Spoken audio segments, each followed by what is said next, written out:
ED ने छापा मारा झारखंड में, ईडी ने छापा मारा दिल्ली में, ईडी ने किसी राजनेता के घर पर छापा मारा। कभी ईडी छापा मारती है किसी अधिकारी के घर पर। ईडी ने गिरफ्तार किया झारखंड के पूर्व मुख्यमंत्री हेमंत सोरेन को। ईडी ने गिरफ्तार किया दिल्ली के वर्तमान सिटिंग मुख्यमंत्री को।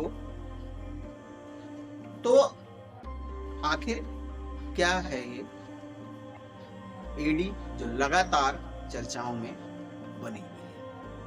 नमस्कार साथियों, तो आज मैं आप लोगों के लिए लेकर आया हूं इसी विषय से संबंधित हमारा नया अध्याय, जिसमें हम चर्चा करेंगे कि आखिर क्या है ये ईडी, कैसे काम करती है, इसकी शक्तियां क्या हैं और ये कैसे इतनी शक्तिशाली है। साथ ही हम जानने की कोशिश करेंगे ईडी के अधिकारों के बारे में, ईडी की कार्यप्रणाली के बारे में। इसके साथ मैं एक बात और आप लोगों को स्पष्ट कर दूं कि इस वीडियो को लाने का मेरा किसी दल, सरकार या किसी से मेरा कोई संबंध नहीं है।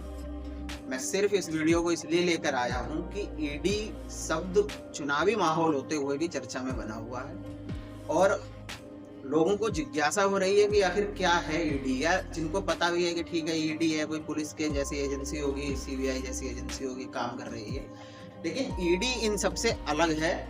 और आखिर ऐसे कितनी शक्तिशाली है ईडी कि वर्तमान मुख्यमंत्री को उसने बंद कर दिया, उठा लिया, मतलब रिमांड पर ले लिया, किसी को भी गिरफ्तार कर रही है, कहीं से भी संपत्ति अटैच कर देती है। कैसे? तो मेरा उद्देश्य सिर्फ आपको ईडी के बारे में बताने का है। पक्ष विपक्ष, सरकार, दल विशेष की बात हम इस वीडियो में नहीं करने वाले हैं। तो चलिए सबसे पहले समझते हैं ईडी को, यानी प्रवर्तन निदेशालय। इसका नाम थोड़ा अजीब सा है, मतलब अजीब तो नहीं है लेकिन आप लोगों को बड़ा अजीब सा लगता होगा। हमें आदत है सीबीआई सुनने की, क्राइम ब्रांच सुनने की, सीआईडी सुनने की, या हम एनआईए आ गई, रॉ, आईबी, इस तरीके की चीजों के बारे में। ईडी के बारे में इतनी बात नहीं हुई थी जितनी अब ये इस समय चर्चा में है। तो ईडी की स्थापना हुई 1 मई 1956 में। उसके बाद फिर अब ईडी को बनाया इसलिए गया था कि ईडी का काम जो था वो ये था कि ईडी जो वित्तीय मामले हैं, जहां पर अनाधिकृत रूप से पैसे का लेन देन हो रहा है, ईडी वहां पर उन मामलों को देखे। और क्योंकि पैसे का मामला किसी से भी जुड़ा हो सकता है, तो ईडी को इतना शक्तिशाली बनाया गया, बाद में इसको पावर्स दी गई कि ईडी को जरूरत ना पड़े और ईडी तुरंत जैसे ही उसको लगे वो अपनी जो है एक्शन ले ले उस चीज पर। तो ईडी एक एजेंसी है, संवैधानिक संस्था नहीं है।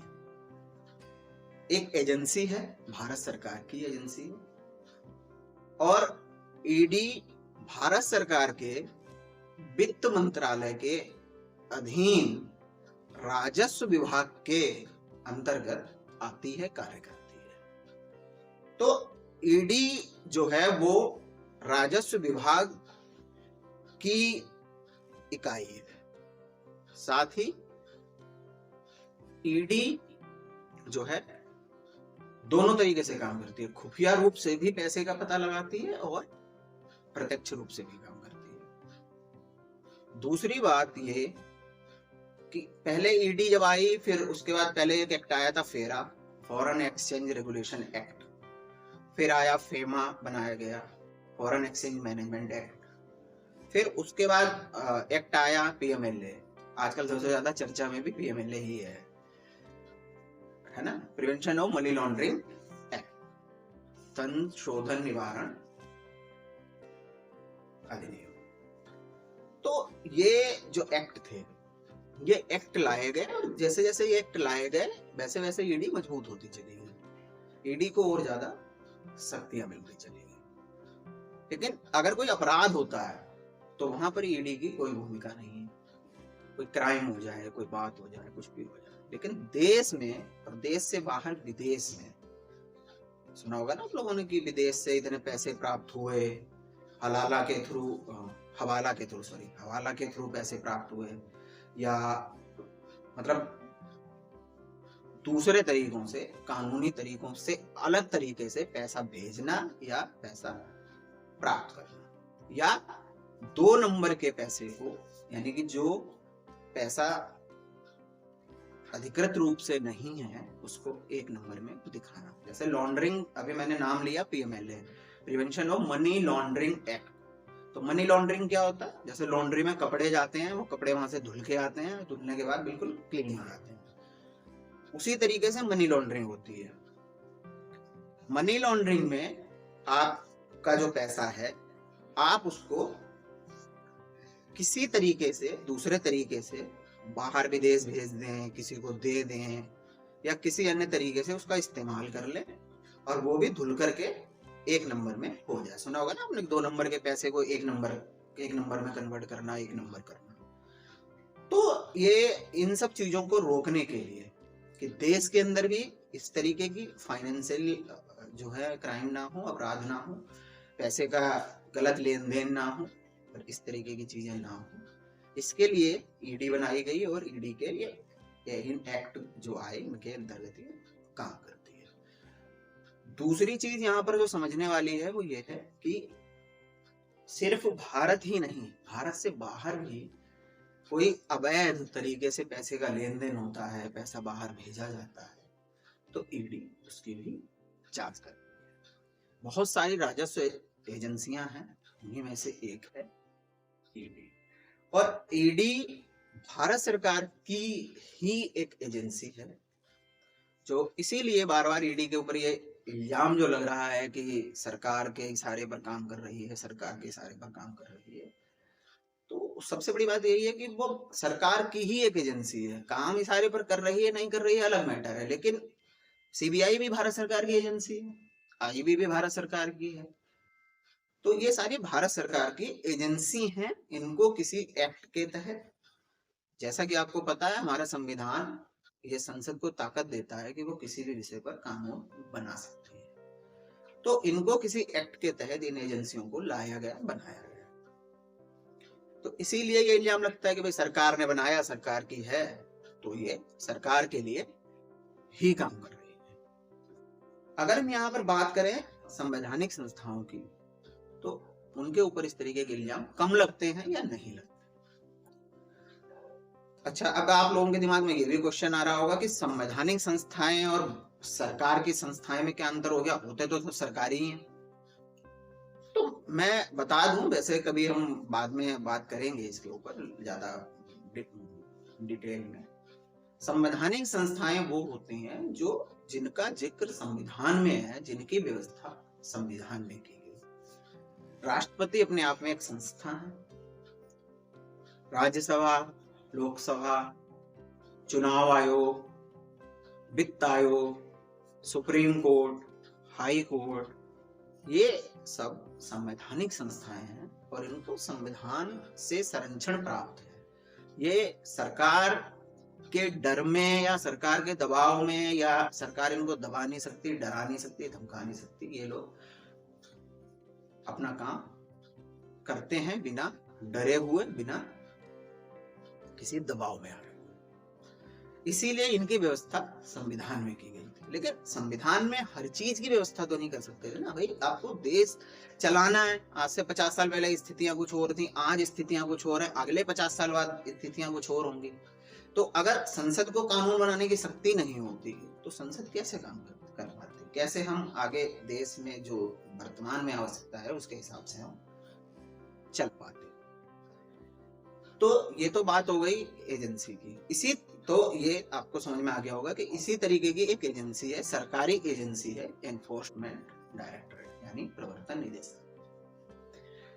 अब प्रवर्तन निदेशालय इतना शक्तिशाली कैसे हो गया? आजकल जो हवाओं का बाजार, चर्चाओं का गर्म है कि किसी को भी उठा लेती है, किसी को भी पकड़ लेती है, कोर्ट भी उसमें कुछ नहीं कर पाता। मतलब कोर्ट में तो जाते ही हैं बाद में, लेकिन वो पहले ही उठा लेते हैं। हेमंत सोरेन जो झारखंड के पूर्व मुख्यमंत्री थे, उनको ईडी ने 9 बार उनको सम्मन किया कि आप आइए हमारे सामने पेश होइए, हम आपसे बात करना चाहते हैं। लेकिन वो इसीलिए सामने पेश नहीं हुए कि ऐसा ना हो कि मैं तो जाऊं वहां पे बात का जवाब देने और ईडी जो है मुझे गिरफ्तार। यही हुआ दिल्ली के मौजूदा मुख्यमंत्री केजरीवाल जी के साथ। उनको भी ईडी ने 9 बार बुलाया और 10वें सम्मन पर भी जब वो नहीं गए तो ईडी ने उनको गिरफ्तार कर दिया। जब ईडी उनके घर गई तो ईडी ने ये नहीं कहा कि हम गिरफ्तार करने आए हैं, ईडी ने कहा कि हम सम्मन सर्व करवाने आए हैं, देने आए हैं। बाद में उन्होंने अपनी कार्रवाई शुरू की और हमको गिरफ्तार कर लिया। जो भी है खैर, वो अपना कोर्ट अपना देख रहा है कि क्या है कैसे है। तो आखिर ईडी इतनी शक्तिशाली कैसे है? शुरू में मैंने आपको बताया था PMLA act, prevention of money laundering act, धन शोधन निवारण अधिनियम। इस एक्ट का सेक्शन 50 और भी उसमें कई सेक्शन है, 50 से 52, 53 ऐसे करके, ये ईडी को ये अधिकार देता है, ये पावर देता है कि ईडी किसी भी व्यक्ति को जिसको उसको लगता है कि इस व्यक्ति के पास सबूत हो सकते हैं, ये अपराध में लिप्त हो सकता है, या ईडी के पास सबूत है कि इसने ये अपराध किया है, फाइनेंशियल, हम यहाँ पे फाइनेंस की बात कर रहे हैं, किसी चोरी डकैती और मर्डर की बात नहीं कर रहे हैं, तो ईडी उसको सम्मन कर सकती है। जिसको सम्मन जारी किया गया है उसके लिए ये जरूरी है कि वो ईडी के सामने पेश हो। अभी आपने पीछे देखा होगा सुप्रीम कोर्ट के एक हाई कोर्ट के एक जज ने भी ये कहा था कि ईडी को ये अधिकार है और ईडी अगर मुझे सम्मन करेगी तो मुझे भी जाना पड़ेगा। तो जाना तो आपको पड़ेगा ही, आगे क्या एक्शन होता है वो एक अलग मुद्दा है। जरूरी थोड़ी है सबको गिरफ्तारी कर लेगी जो भी जाएगा, मुझे बुलाएगी तो मुझे भी जाना पड़ेगा, मैं जाकर के अपनी बात रखूंगा जो भी बात होगी। तो ये चीज है उसमें कि किसी को भी सम्मन कर सकती है, किसी को भी बुला सकती है। दूसरी चीज ये है कि ईडी सच्चाई से उसका पता लगाने के लिए कि आखिर ये अब क्राइम हुआ, मनी लॉन्ड्रिंग हुई नहीं हुई, कैसे हुआ, इसके लिए वो तरीके अपना सकती है, आपसे पूछताछ कर सकती है, आपको गिरफ्तार भी कर सकती है, आपसे बात कर सकती है। बाकी प्रक्रिया का वही पालन होता है। मान लीजिए किसी को गिरफ्तार कर लिया, 24 घंटे के अंदर आपको मजिस्ट्रेट के सामने पेश करना पड़ेगा, फिर रिमांड मांगेगी, और जैसे पुलिस केस वगैरह में होता है वैसा ही ईडी का भी है। लेकिन ईडी कर सकती है, ईडी को लगता है, उसके बाद पूरे पुख्ता सबूत हैं, उसको ये लगता है कि आप सम्मिलित हैं, आपको जांच के लिए उसने बुलाया अपने सामने, आप पेश हुए, आप ढंग से जवाब नहीं दे पाए, कुछ नहीं कर पाए, तो ईडी आपको गिरफ्तार कर लेगी। ये ईडी को एक स्पेशल पावर है। दूसरी चीज, ईडी को किसी की परमिशन की जरूरत नहीं होती है किसी को भी गिरफ्तार करने के लिए। ये एक और महत्वपूर्ण बात है। सीबीआई जैसे है, सेंट्रल ब्यूरो ऑफ इन्वेस्टिगेशन, सब जानते ही हैं, सीबीआई को किसी को गिरफ्तार करने के लिए, और बड़े बड़े जो ब्यूरोक्रेट्स होते हैं उनके खिलाफ मुकदमा चलाने के लिए उसको सरकार से परमिशन लेनी पड़ती है, अनुमति लेनी पड़ती है, या सरकार ही उसको निर्देश दे, राज्य सरकार या केंद्र सरकार की एजेंसी है। लेकिन अगर किसी राज्य में कुछ कर रही है, राज्य रिक्वेस्ट करता है कि आप हमारे यहाँ इस मुकदमे की जांच करें, तो या कोर्ट किसी आदेश के तहत किसी मुकदमे को ईडी को मामला कोई सौंप दे, सीबीआई को कोई मामला सौंप देता है कि आप इस मुद्दे पर इस मुकदमे की इन्वेस्टिगेशन करें, जांच करें और लाएं सामने, तो सीबीआई तब काम कर सकती है।